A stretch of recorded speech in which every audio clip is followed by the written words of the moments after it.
광운대학교와 명지대를 분석해보는 시간을 한번 가져보도록 하겠습니다. 그럼 지금부터 출발해보도록 하겠습니다.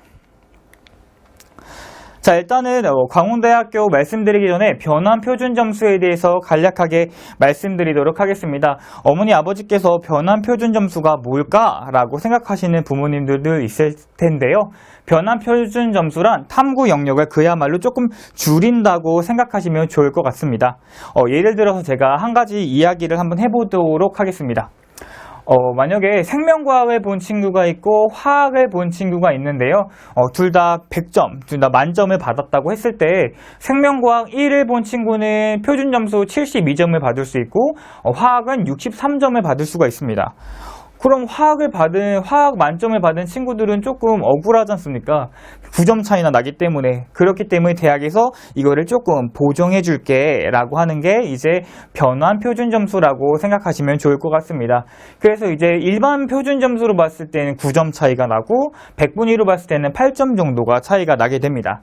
근데 이제 이거를 변환 표준 점수로 조금 줄이자면은 약 1.53 정도의 차이를 볼 수 있다고 보시면 될 것 같습니다. 이게 변환 표준 점수입니다. 변환 표준 점수 같은 경우는 서울권에서 건국대학교 이상, 즉 어머니, 아버지 그리고 우리 아가들이 원하는 어머니, 아버지 그리고 우리 아가들이 가고자 하는 대학교들에서 대부분 변환 표준 점수를 이제 가지고 가게 되는데요. 자, 예를 한번 들어드리도록 하겠습니다. 어머니 아버지께서 가고자 하는 이제 S대, K대, Y대, 그리고 이제 H대 정도가 있겠습니다. 그런 걸 봤을 때 국어를 약 우리가 1로 정리해 보자면 국어를 만약에 100점으로 한번 가정해 보도록 할게요. 국어를 100점으로 가정해 봤을 때 수학은 120점 만점이 되는 거고요. 탐구 영역 같은 경우는 80점이 만점이 되는 겁니다. 즉, 변환 표준 점수를 쓰게 되면은 그만큼 탐구의 영역이 줄어들 수도 있지만 이렇게 Y대 같은 경우 그리고 H대 같은 경우는 이제 변환 표준 점수가 높거나 혹은 그 학과에서 뭐 25%나 35% 정도의 탐구를 뽑는다 라고 했을 때 요 정도의 탐구 변환 점수가 나올 수 있다는 것을 알면 좋을 것 같습니다. K대나 Y대나 어디 가지 고민하시는 이제 학부모님들도 많이 있을 텐데요. 그럴 때는 우리 아이가 탐구를 조금 잘 봤다 라고 했을 때는 이제 Y대, 우리 아이는 탐구를 조금 못 봤지만 전체적으로 고르게 봤어 라고 했을 때는 K대를 진학하시는 게 조금 더 유리하실 수 있다고 판단하겠습니다. 자, 그럼 지금부터 광운대학교 출발해 보도록 하겠습니다. 일단 광운대학교 같은 경우는 생활체육학과가 스포츠융합과학과로 변동되었습니다. 일반 학생들 같은 경우는 가군, 나군, 다군에서 이제 수능 100%로 선발하겠고요. 그리고 이제 다군에서 이제 스포츠융합과학과에서 학생부 40, 그리고 수능 30, 그 다음에 실기 30% 있다는 것 기억해 두셨으면 좋겠습니다. 실기 제자리 멀리뛰기 이런 거 있지 않습니까? 그런 거겠죠? 또한 광운대학교 같은 경우는 표준점수, 국어는 표준점수, 수학은 표준점수, 그리고 영어는 등급 환산 점수로 가지고 가게 되는데요. 영어 같은 경우는 1등급이 200, 2등급이 197점, 3등급이 192점 정도가 되는데 이번 연도 또 영어가 조금 더 쉬웠기 때문에 1등급이 제가 알기로는 7% 이상으로 알고 있습니다. 그렇기 때문에 아마 광운대학교에 진학한 학생들이라면은 아마 광운대학교에 진학한 학생들이라면은 이제 2등급 이내로 들어가야 그래도 경쟁자 친구들과 비빌 수 있지 않을까라고 생각이 드는데요. 그래서 이제 등급 환산 점수가 이렇다라는 것 어머니 아버지 그리고 우리 아가들 알고 계시면 좋을 것 같습니다. 오늘 서영진 대표님 상담 있습니다. 네, 그리고 이제 탐구 같은 경우는 앞서 말한 변환 표준 점수, 그 점수로 보정을 해서 지원을 하실 수 있겠고요. 한국사 또한 가산점이 있다는 것 알고 계시면 좋을 것 같습니다. 그리고 광운대학교에서는 어떻게 학생들 선발할까라고 했을 때 이 표를 봐주시면 좋을 것 같은데요. 자연계열 같은 경우는 국어 20, 수학 35, 그리고 과탐 25 이렇게 해서 이제 문과 학생들은 지원할 수 없겠죠. 자연계열은. 그리고 이 정보융합과 같은 경우는 국어 20, 수학 가형 혹은 나영 35%, 영어 20, 사회탐구, 과학탐구 25%인데요. 정보융합과 같은 경우는 수학 가형에 15%라는 가산점을 부여하게 됩니다. 이 15%의 가산점이 있기 때문에 문과 학생들이 여기에 지원해서 붙을 확률이 10% 미만, 엄청 잘하지 않는 이상은 정말 어렵다라고 할 수 있을 정도로 이과생들이 많이 진학하는 과 중에 하나이기도 합니다. 건축학 같은 경우도 마찬가지입니다. 수학이 이제 30%가 있고 가형에 15%가 있기 때문에 수학 가형을 준비하셨던 학생들이라면은 광운대학교에 지원하시는 게 유리할 수 있겠죠.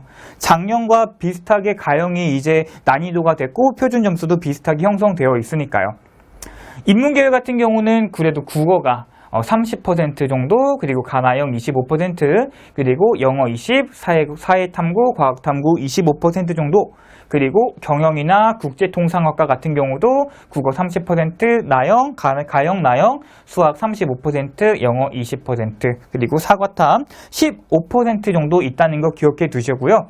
인문계열과 경영학과, 그리고 국제통상학과 같은 경우는 탐구 한 과목을 제2 외국어나 한문으로 대체할 수 있으니까 이 점 또한 유의해서 봐주시면 좋을 것 같습니다. 그래서 이제 결론적으로 좀 말씀드리자면 광운대학교 같은 경우는 수학을 잘 보고 그 다음에 이제 탐구를 잘 본 학생들, 그런 학생들이 아마 많이 지원할 것 같습니다. 네, 광운대학교가 워낙 또 로봇이나 이공계 쪽으로도 열심히 해주시잖아요. 그래서 이제 광운대학교 2020 학년도 예상 점수를 한번 제가 찾아보았는데요. 이것은 2019학년도 광운대학교 점수이고, 이것은 이제 광운대학교 이제 대학교에서 받은 점수와, 그리고 저희 이제 표본 집단이 워낙 많기 때문에 컨쇼에서 이제 상의를 통해서 얻어진 점수들을 한번 보여드리도록 하겠습니다. 당연 전자공학과 같은 경우는 저번 표준 점수, 물론 영어 제외겠죠? 영어 제외하고 123.1 정도의 성적을 받게 되었습니다. 근데 이제 요번 연도 같은 경우는 난이도가 조금 더 쉬웠을 뿐만 아니라 뭐 여러 가지 이제 가산점이라든지 그런 걸 종합해 보았을 때는 약 124.8 정도의 점수를 받아야 전자공학과에 그래도 지원할 수 있을 것 같다라는 생각이 들고 있습니다. 영어 등급을 좀 많이 봐주셔야 될 것 같습니다. 영어 등급이 작년보다 조금 더 올라갔습니다. 그 이유는 아시다시피 이번 영어가 그래도 많이 쉬웠기 때문에 2.07에서 2.01 정도로, 그러니까 3등급 학생들이 지원하기 좀 어려운 수치의 환산 점수가 이제 나오게 되는 것 같습니다. 컴퓨터 정보공학과 같은 경우도 표준 점수 122.8에서 125점으로 껑충 뛰어 올랐습니다. 그리고 영어도 여기서는 가장 높은 1.98 정도로 알고 계시면 좋을 것 같습니다. 그리고 이제 전자공학과나 컴퓨터정보공학부 같은 경우는 수학 가형 그리고 과탐만, 이과 학생들만 지원할 수 있으니 이 점 또한 유의해 주셨으면 좋겠고요. 인문계열 같은 경우는 경영학부와 국제통상학부가 작년에 표준 점수가 거의 비슷했습니다. 그러나 올해 같은 경우는 경영학부 같은 경우는 126.9, 그 다음에 국제통상학부 같은 경우는 126.6 정도로 요 정도 점수가 벌어졌다. 작년보다 조금 더 벌어졌다라고 생각하시면 좋을 것 같고요. 마찬가지로 영어 같은 경우도 작년보다 소폭 상승되어 있다는 것 어머니, 아버지 그리고 우리 아가들 기억해 두셨으면 좋을 것 같습니다. 그런데 이 광운대학교에서는 그래도 수학 가형을 잘 본 친구 혹은 이제 과탐을 잘 본 친구가 매우 유리하니까 광운대학교 색깔이 어느 정도 이제 난 수학만 잘해, 수학도 잘하겠죠. 수학도 잘해 이렇게 해서 광운대학교에 진학할 수 있다는 점 알고 계셨으면 좋겠습니다. 정리를 해보자면 전년도에 비해서 이번 연도에 소폭 상승이 있다는 것 보면서 광운대학교가 점점 더 좋은 학교로 변신할 수 있을 것 같습니다. 그리고 이거 같은 경우는요, 가군, 나군, 다군에서 만약에 광운대학교를 이제 하향으로 깔았을 때, 여기다 써줘야겠다.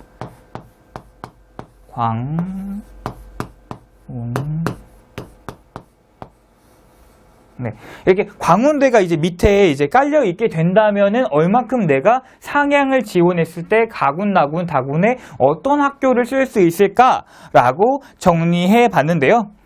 국민대, 단국대, 숭실대가 다군 정도에 있을 수 있겠고요. 특히 국민대는 과학기술대학교, 뭐 창의공대, 그리고 경영대, 공대, 뭐 이런 식으로 각각 다 다르기 때문에 어머니, 아버지가 이제 돌리고 잘 이제 확인해 주셔야 좋을 것 같습니다. 세종대도 마찬가지입니다. 하지만 세종대 같은 경우는 수학을 엄청 잘 본 친구들이 엄청 많이 들어가기 때문에 그것보다는 조금 밑에다가 이제 광운대를 받쳐 쓰시는 학부모님들도 있을 것 같습니다. 마찬가지로 숭실대도 자연2, 자연2의 IT, 자연1, 2 있다는 것 또한 기억해 두셨으면 좋겠습니다.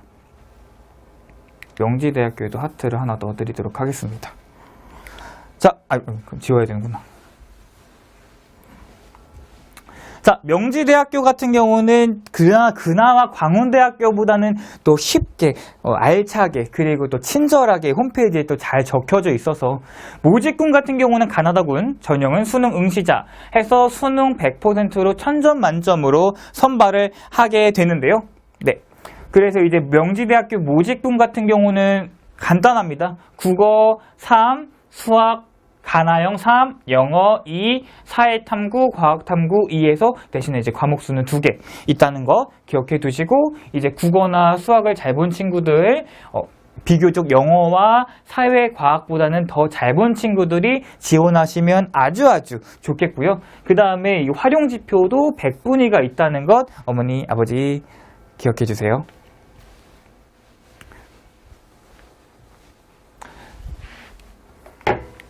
네, 그리고 이제 영어 환산 점수도 마찬가지입니다. 1등급, 2등급, 3등급 친구들인데요.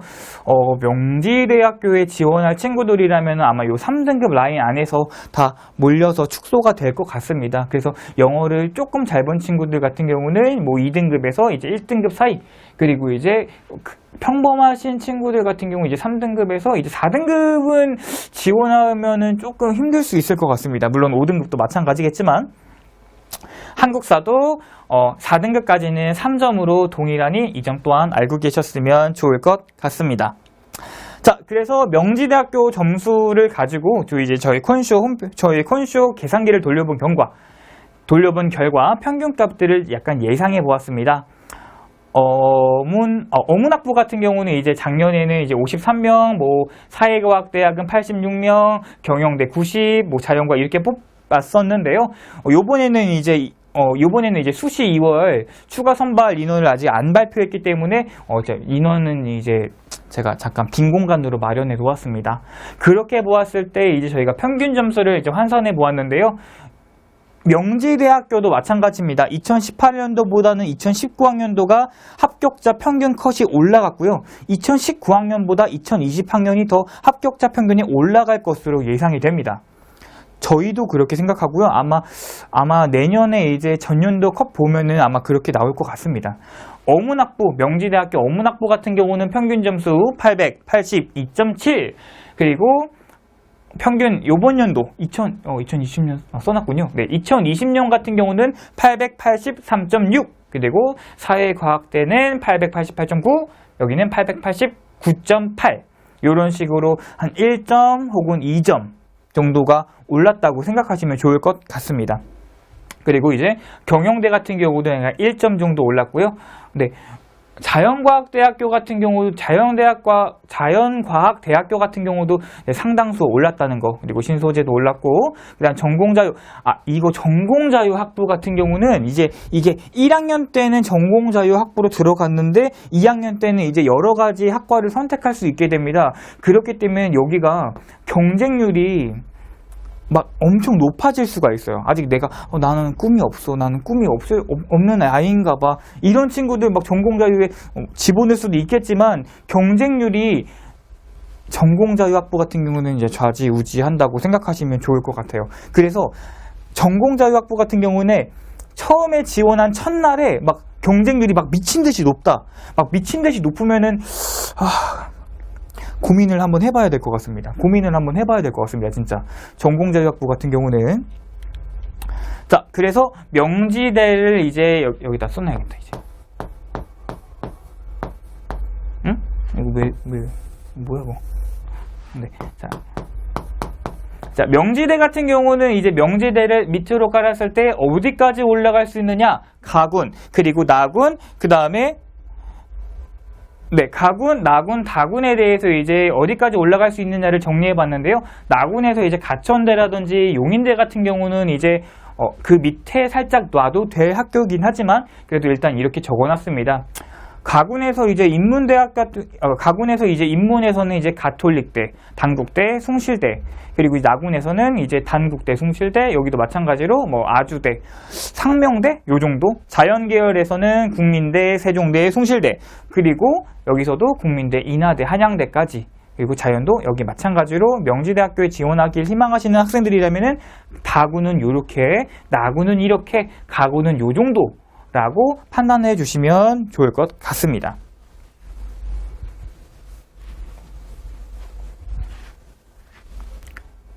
네, 그리고 이제 명지대학교 같은 경우는